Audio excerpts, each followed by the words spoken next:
وَلَقَدْ يَسَّرْنَا الْقُرْآنَ لِلذِّكْرِ فَهَلْ مِن مُّدَّكِرٍ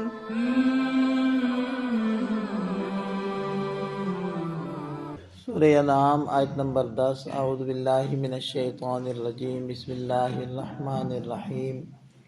وَلَقَدِ اسْتُهْزِئَ بِرُسُلٍ مِّن قَبْلِكَ فَحَاقَ بِالَّذِينَ سَخِرُوا مِنْهُم مَّا كَانُوا بِهِ يَسْتَهْزِئُونَ۔ تذکرہ چل رہا تھا مشرکین مکہ کا، تو اسی کے ضمن میں فرمایا کہ وَلَقَدِ اسْتُهْزِئَ بِرُسُلٍ مِّن قَبْلِكَ، اے نبی صلی اللہ علیہ وسلم، آپ سے پہلے بھی بہت سارے رسولوں کا مذاق اڑایا گیا۔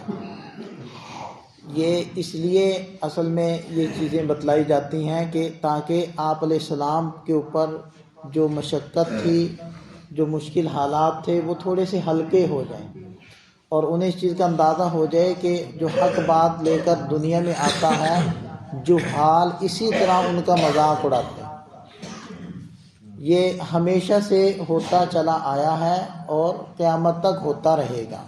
انبیاء کرام تشریف لائے ہیں، ان کے ساتھ یہی ہوا، پھر ان کے متبعین اور ان کے مقصد کو، ان کے مشن کو، ان کے علم کو لے کر دنیا کے اندر پھیلانے والے، پھر ان کے ساتھ یہی کچھ کیا گیا۔ آج کے دور کے اندر بھی آپ دیکھ لیں کہ علماء کا جہال مذاق اڑاتے ہیں، تو یہ ہمیشہ سے ہوتا چلا ہے، یہ کوئی نئی بات نہیں ہے۔ اور جیسا انجام ان لوگوں کا ہوا تھا، یعنی ان مشرکین مکہ کا اور ان مذاق اڑانے والوں کا، وہی پھر انجام جہال کا ہوتا ہے، ہر زمانے میں ہوتا چلا آیا۔ لیکن ہوش تب آتا ہے جب وہ عذاب کے اندر پکڑے جاتے ہیں۔ تو اس لیے ارشاد فرمایا کہ فَحَاقَ بِالَّذِينَ سَخِرُوا مِنْهُمْ، تو ان میں سے ان لوگوں کو عذاب نے گھیر لیا۔ گھیرا کس چیز نے؟ مَا كَانُوا بِهِ يَسْتَهْزِئُونَ، جس کا وہ مذاق اڑاتے تھے اسی نے گھیر لیا، اور وہ مذاق اڑاتے تھے عذاب کا، کہ جی آپ ہمیں ڈراتے ہو یہ ہو جائے گا، تو ہم تو یہ کر رہے ہیں، ہمیں تو کسی عذاب نے نہیں پکڑا، اگر آپ حق پر ہیں، اگر آپ سچے ہیں تو کیوں نہیں عذاب آ رہا؟ تو یہ جو تھا نا ان کا عذاب کا مذاق اڑانا، تو اسی عذاب نے ان کو آ کر پکڑا دنیا کے اندر۔ قُلْ سِیرُوا فِی الْأَرْضِ فَانظُرُوا، اور آپ ان سے کہیے کہ زمین میں سفر کرو، ثُمَّ انظُرُوا، پھر دیکھو۔ یہ عربوں کا ایک سفر شام کا تھا، اور شام کے ہی سفر میں قوم سمود کے کھنڈرات بھی آتے تھے، اور حضرت لوط علیہ السلام کی قوم کے کھنڈرات بھی آتے تھے، اور یہ لوگ وہاں سے گزرتے بھی تھے، دیکھتے بھی تھے۔ تو ان کو اسی طرح متوجہ کیا جا رہا ہے کہ تم دیکھ بھی چکے ہو، اگر نہیں سمجھ آئی پھر ایک دفعہ سفر کر لو، اور وہ سفر بھی خاص طور پر انہی کھنڈرات کو، انہی معذب قوموں کو دیکھنے کے لیے ہو، عبرت حاصل کرنے کا سفر لو، اور ثم انظروا، پھر جا کر دیکھو کیف کان عاقبۃ المکذبین، جھٹلانے والوں کا انجام کیسا ہوا۔ یہی پھر تم لوگوں کا ہوگا۔ اب سمجھدار تو وہ ہے کہ جو ماضی کے قصوں سے عبرت حاصل کرے، اور بیوقوف وہ ہے جو اس کو ماضی سمجھ کر اڑا دے، اور یہ سمجھے کہ یہ تو ان کے ساتھ تھا، ہمارے ساتھ نہیں ہوگا۔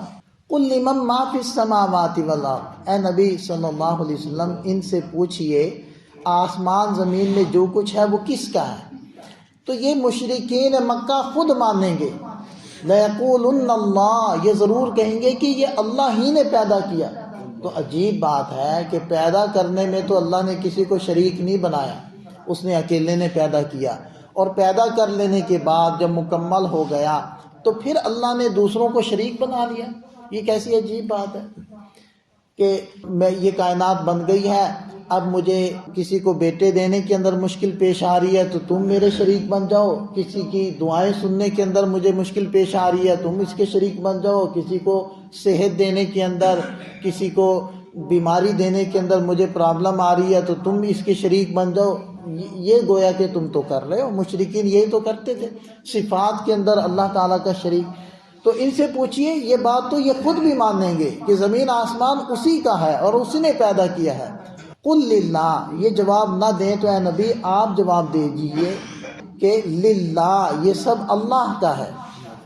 کتب علی نفسہ الرحمہ، اس نے اپنی ذات پر رحمت کو لکھ لیا ہے، ان رحمتی سبقت غضبی، یہ بھی اللہ نے اپنے اوپر لکھا ہوا ہے کہ میری رحمت اور میرے غصے میں مقابلہ ہوا تو میری رحمت جیت گئی۔ تو اس میں اشارہ ہے کہ اس کی رحمت پھر بھی غالب ہے، اور جو دنیا کے اندر اتنی بدماشیاں کرنے کے باوجود تم باقی ہو تو یہ اس کی رحمت ہے، اور اس کی رحمت پھر بھی وسیع ہے، اگر تم توبہ طائب ہو جاؤ گے تو وہ پھر بھی معاف کر دے گا۔ اب بھی وقت ہے، مرنے سے پہلے ہر ایک کے پاس وقت ہے کہ وہ سیدھا ہو جائے اور اپنے رب سے معافی مانگ لے، توبہ کر لے۔ لَيَجْمَعَنَّكُمْ إِلَىٰ يَوْمِ الْقِيَامَةِ لَا رَيْبَ فِيهِ، وہ تمہیں یقیناً اس دن جمع کرے گا جس میں کوئی شک نہیں۔ الَّذِينَ خَسِرُوا أَنفُسَهُمْ فَهُمْ لَا يُؤْمِنُونَ، خسارہ میں وہی لوگ ہیں اور انہوں نے اپنے آپ کو نقصان میں اور تباہی میں ڈالا جو کہ ایمان نہیں لاتے۔ وَلَهُ مَا سَكَنَ فِي اللَّيْلِ وَالنَّهَارِ، رات اور دن میں جو کچھ ٹھہرا ہوا ہے، یعنی ساری کائنات، وہ سب اسی کی ہے۔ وَهُوَ السَّمِيعُ الْعَلِيمُ، وہ ہر بات کو سنتا ہے اور ہر بات کا جاننے والا ہے۔ تو جب اتنا بڑا وہ قادر ہے تو پھر اسی سے مانگو، تمہاری دعاؤں کو وہی سنے گا، تمہارے حالات کو وہی جانتا ہے۔